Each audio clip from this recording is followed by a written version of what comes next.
प्रेक्षकांचं पुन्हा एकदा स्वागत। कालपासून आपण सगळेच जण ऐकतो आहोत की मोहन भागवत यांचं गाजणारं भाषण हे मोदींना कानपिचक्या देणारं आहे किंवा मोदींवर टीका करणारं आहे किंवा संघ आणि मोदी यांच्यामध्ये मतभेद असल्याचं ते प्रतीक आहे असं काहीतरी सांगितलं जात आहे।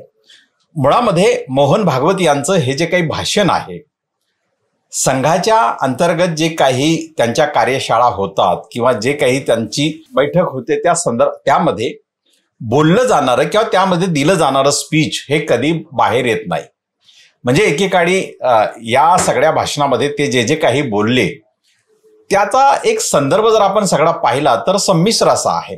म्हणजे मोदींचा आणि त्यांचा संघर्ष निर्माण झालाय का या संदर्भात व्यवहारातून तो असेलही कदाचित, परंतु गेल्या 10 वर्षामध्ये ज्या पद्धतीनं मोदींची राज्यसत्ता चालली त्या राज्यसत्तेमध्ये घडलेल्या सगळ्या घटनांना संघाचं समर्थन राहिलेलं आहे, किंबहुना संघाच्या मार्गदर्शनानेच त्यांनी जवळपास सत्ता चालवलेली आहे। जेव्हा मोदींनी 2014 मध्ये सत्ता घेतली त्यानंतर 2015 पासून या देशामध्ये मॉब लिंचिंगच्या घटना सुरू झाल्या। या मॉब लिंचिंगच्या घटनांच्या नंतर संघाने किंवा मोहन भागवतांनी त्याविरोधात काही ब्रशब्द काढला का की हा देशातला तुम्ही काही विरोधक नाहीत, तुम्ही एकमेकांचे वैरी नाहीत, तर या देशातले तुम्ही नागरिक आहात, एकमेकांशी मतभेद असतील परंतु गुन्ह्या गोविंदाने नांदा असं कधी त्यांनी म्हटलंय का? तर नाही। या देशातल्या सार्वजनिक संस्था या अगदी बाजारात एखाद्या आठवडे बाजारामध्ये विक्रीला वस्तू ठेवाव्या अगदी त्या पद्धतीनं विकल्या गेल्या। त्या संदर्भामध्ये संघ काही बोलला का किंवा मोहन भागवतांनी काही स्टेटमेंट केलं का? नाही।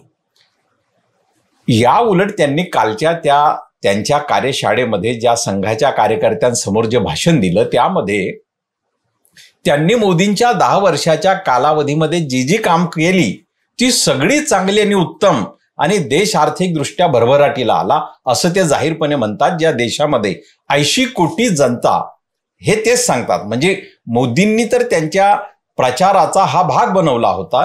80 कोटी जनतेला आम्ही मोफत अन्न पुरवतो, म्हणजे 80 कोटी जनता रेशनच्या धान्यावर जगणारी जनता ज्या देशामध्ये राहते तो देश आर्थिक भरभराटीला आलेला आहे हे कोणत्या आधारे म्हणतात? अदानी अंबानीच्या आर्थिक विकासाच्या आधारे म्हणतात की एकंदरीत मोदी काळामध्ये रिझर्व्ह बँकेचा रिझर्व्ह फंड त्याबरोबरच अनेक ज्या संदर्भामध्ये आर्थिक जे घोटाळे असतील, म्हणजे अनेक ज्या सार्वजनिक संस्था ज्या सहजतेने विकल्या गेल्या, इलेक्ट्रॉल बॉन्डचा घोटाळा असेल, पीएम केअर फंडच्या संदर्भामध्ये अजूनही देशाच्या जनतेला काही माहित नाही, या सगळ्याकडे गेलेला पैसा असेल तो पैसा त्या संदर्भात मोहन भागवत काही म्हटले का? तर नाही। मोहन भागवत अचानक असं का म्हटले तर निश्चितपणे संघाचा म्हणजे डॉक्टर बाबासाहेब आंबेडकर यांनी जेव्हा क्रांती आणि प्रतिक्रांती हा ग्रंथ जेव्हा त्यांनी लिहिला त्या ग्रंथामध्ये त्यांनी काही गोष्टी नमूद केलेल्या आहेत की ज्यावेळी ब्राह्मणेतर समाज समूह किंवा अनार्य समाज किंवा आर्यतर समाज जेव्हा प्रभावी होतो तो राजकीय सत्तेच्या म्हणजे असा संघर्ष त्यांचा राजपुतांशी झाला, क्षत्रियांशीही झाला आणि क्षत्रियांचा तर असा निपात झाला की 21 वेळा ही पृथ्वीच निक्षत्रिय केली गेली असा त्यांचा दावा राहिलेला आहे। तर हा संघर्ष नक्कीच त्यांच्या एकूण कोर ब्राह्मणी व्यवस्थेच्या विरोधात ज्या वेळी सत्ताधारी किंवा सत्ता जाते त्यावेळी ते अशा प्रकारचा एक निर्णायक संघर्ष उभा करण्याचा प्रयत्न करतात आणि त्या बाजूने देशाच्या जनतेमध्ये एक सहानुभूतीची लाट किंवा देशाच्या जनतेला भ्रमित करण्याचा एक प्रकार की आता हे बदललेले आहेत असा प्रकार ते निश्चितपणे करतात। काल त्यांनी जे बोलले ते म्हटले की निकाल आले, रिझल्ट आले, परिणाम आले, त्यानंतर सरकार बनलं। मोदींच्या 72 म्हणजे 71 मंत्री त्यांनी घेतले त्यांच्या मंत्रिमंडळामध्ये, ते धरून 72 आहेत। त्या 72 पैकी 61 मंत्री हे भाजपाचे आहेत आणि उर्वरित 11 मंत्री हे इतर मित्र पक्षांचे म्हणजे एनडीए घटक दलाचे आहेत। त्यामध्ये टीडीपी आणि नितीश कुमार यांचा जनता दल युनायटेड या पक्षांचे 2-2 प्रतिनिधी त्यांनी मंत्रिमंडळात घेतलेले। परंतु एकंदरीत या मंत्रिमंडळामध्ये 45 पेक्षा अधिक संख्येने जे मंत्री आहेत ते बहुजन समाजातील आहेत आणि कदाचित ही घटना नेमकी त्यांना खटकली असेल। एका बाजूला मोदी संघाच्या तत्वाने आणि विचाराने चालत असताना दुसऱ्या बाजूला व्यवहारात काही गोष्टी सांभाळताना त्यांना या देशातलं वास्तव कळतं की संघ असेल आणि संघाच्या शक्तीने आपण या देशातले सत्ताधारी बनू शकत नाही. 2014 मध्ये आपल्याला आठवतं की त्यांनी अच्छेदींचा नारा देऊन ते सत्तेवर आलेले आहेत. संघाचं किंवा भाजपचं तत्वज्ञान आणून जर त्यांनी राजकीय लढाई केली असती आणि निवडणुका लढवल्या असता तर निश्चितपणे त्यांच्याकडे सत्ता गेली नसती. आणि ह्या 10 वर्षामध्ये जनतेने त्यांच्यावर जो विश्वास प्रकट केला की अच्छे दिन येतील म्हणून, त्या अनुषंगानं सत्ता दिलीने 10 वर्षामध्ये जनतेने जो अनुभव घेतला त्याची एक चीड 2024च्या लोकसभा निवडणुकीत राहिली. आणि या निवडणुकीत जनतेने असं ठरवलं की या सत्तेला पराभूत करायचं. मोदी सत्तेला पराभूत करणं म्हणजे संघ भाजपच्या तत्वज्ञानाला आणि संघ भाजपच्या विचारांनाही पराभूत करणं असा त्याचा विहित अर्थ आहे. आणि ही गोष्ट जेव्हा प्रत्यक्ष परिणामातून येते, म्हणजे जेव्हा भाजपला बहुमतापासून लांब राहावं लागतं, प्रत्यक्ष बहुमत मिळत नाही, एवढंच नव्हे तर शासन, प्रशासन, निवडणूक आयोग, सर्वोच्च न्यायालयाचे अनेक निर्णय हे जेव्हा त्यांच्या बाजूने जातात त्यावेळी एक गोष्ट दिसते की अनेक कृत्या करूनही त्यांना 240च्या वर जाता आलं नाही. त्यामध्येही 130 जागा ज्या अशा आहेत की त्या 200 ते 1000च्या फरकाने फक्त जिंकल्या गेलेल्या आहेत. अनेक ठिकाणी निवडणूक निर्णय घोषित करण्यावरूनही वाद निर्माण झाले, त्याही गोष्टी आहेत. या संदर्भात तर बामसेफचे एक अध्यक्ष वामन मेश्राम यांनी आरोप लावलेला आहे की 373 मतदारसंघांमध्ये ईव्हीएम मध्ये पडलेल्या मतांपेक्षा अधिक मतं निघालेली आहेत. तर हा सगळा भाग जर आपण पाहिला तर तरीही बहुमतापेक्षा भाजपा लांब राहिलेली आहे. आणि मोहन भागवत यांना हे कळलेलं आहे की या देशामध्ये संघ आणि भाजप यांचं तत्वज्ञान आणि विचार हे रुजणारे नाहीत. त्यामुळे त्यांनी कालच्या त्या भाषणामध्ये प्रामुख्याने जे मुद्दे आणले ते मुद्दे चर्चेला आलेले नाहीत. त्यांचा फक्त मोदीच्या संदर्भातला मतभेद चर्चेला आला. परंतु कालच्या भाषणामध्ये त्यांनी बिरसा मुंडांचं नाव घेतलं. और भगवान बिरसा मुंडा का निर्वाण दिन, भगवान बिरसा मुंडांचा काल स्मृती दिवस होता हे ते म्हटले.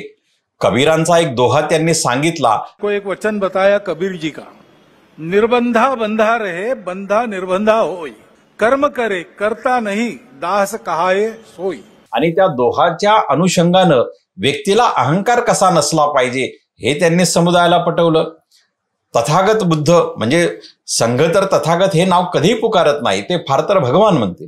परंतु काल त्यांनी तथागत, जैसा तथागत ने कहा है कुशलस्य उपसंपदा, परंतु करते समय कुशलस्य उपसंपदा है कौशल पूर्वक, यानी उपजीविका के कार्य में उत्कृष्टता जैसे उस शब्द से निर्दिष्ट होती है, वैसे ही वो कार्य करते समय दूसरों को धक्का नहीं लगना चाहिए, ये मर्यादा भी उसमें निहित है. म्हणजे बुद्धाच्या खऱ्या तर तत्वज्ञानाला अनुसरून जे नाव आहे तथागत ते त्यांनी उच्चारलं. आणि त्या तत्वाचं हे सांगून कुशलस्य उपसंपदा सचित्त पर्योपनंग एतन बुद्धान साचनंग, हे जे बुद्धाचं तत्व आहे त्याच्यातलं त्यांनी कुशलस्य उपसंपदा म्हणजे ज्यामध्ये कुशल कर्माचा संचय करा हे जे बुद्ध म्हणतात ते त्या आपल्या समोरच्या अनुयायांना आणि देशाला उद्देशून सांगतायत. तर या सगळ्या गोष्टी सांगत असताना त्यांनी डॉक्टर बाबासाहेब आंबेडकरांचा उल्लेख केला. आणि ते असं म्हणतात, डॉक्टर बाबा साहब आम्बेडकर कहते हैं कि कोई बड़ा परिवर्तन होने के पहले समाज का एक बड़ा आध्यात्मिक जागरण होता है, ये नियम है. की डॉक्टर बाबासाहेब आंबेडकर यांनी असं म्हटलं की जेव्हा कुठल्याही समाजामध्ये आधी आध्यात्मिक क्रांती येते आणि नंतर ती राजकीय बनते. डॉक्टर बाबासाहेब आंबेडकर यांनी असं कधीही म्हटलं नाही की आध्यात्मिक क्रांती. डॉक्टर बाबासाहेब आंबेडकर हे म्हणतात की कुठल्याही समाज व्यवस्थेमध्ये आधी सामाजिक क्रांती होते आणि त्या सामाजिक क्रांतीची परिणती राजकीय क्रांतीमध्ये निश्चितपणे होते. अशा पद्धतीनं त्यांनी बुद्ध, कबीर, बिरसा मुंडा, डॉक्टर बाबासाहेब आंबेडकर या सगळ्या बहुजन महापुरुषांचा किंवा महामानवांचा उल्लेख करून त्यांनी आपल्या भाषणाची कडी पुढे नेत राहिले. आणि कुठेही त्यांनी ज्या राम मंदिराच्या अनुषंगाने त्यांनी चळवळ राबवली कित्येक वर्ष, त्या संदर्भात त्यांनी एक शब्दही उच्चारला नाही.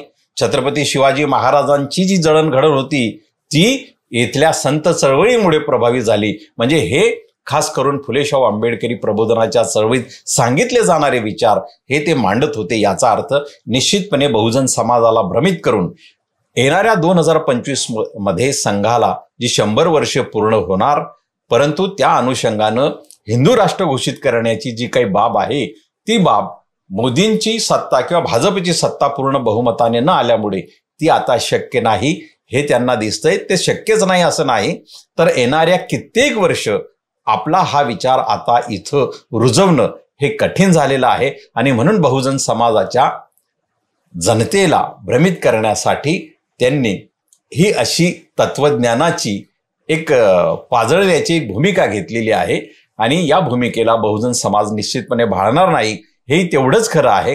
परंतु या अनुषंगानं माध्यमांनी आणि समाज माध्यमांनी देखील केवळ मोदी आणि भागवत यांच्यातला संघर्ष फक्त नोंदवला आहे, परंतु भागवतांची जे भाषण आहे ते त्यांचे परंपरागत मुद्दे सनातन मुद्दे बाजूला फेकून ते प्रबोधनाच्या चळवळीचे मुद्दे आता घेऊन प्रबोधनाच्या महापुरुषांना घेऊन आता नेमके निघालेले आहेत। म्हणजे येणाऱ्या 50 वर्षात पुन्हा बहुजन समाजाला भ्रमित करण्याची आणि ही प्रतीकं स्वीकारत त्यांच्या विचारांचं तोडमोड करून ते समाजामध्ये पेरण्याची त्यांची आता एक नवी परंपरा निर्माण होईल का, हाच त्यांच्या आजच्या या भाषणाचा खरा तर आपल्याला अन्वयार्थ लावता येईल। आणि त्यामुळे या भाषणाचा मोदी भागवत संघर्ष किती होईल किंवा कसा होईल हा आपल्याला मुद्दा नाही, परंतु संघाची भूमिका नेमकी कशी बदलू पाहते आहे हे या निमित्तानं आपल्याला दिसेल। धन्यवाद। हा व्हिडिओ आपल्याला आवडला तर पहा, शेअर करा आणि आमचं चॅनल सबस्क्राईब करा। धन्यवाद।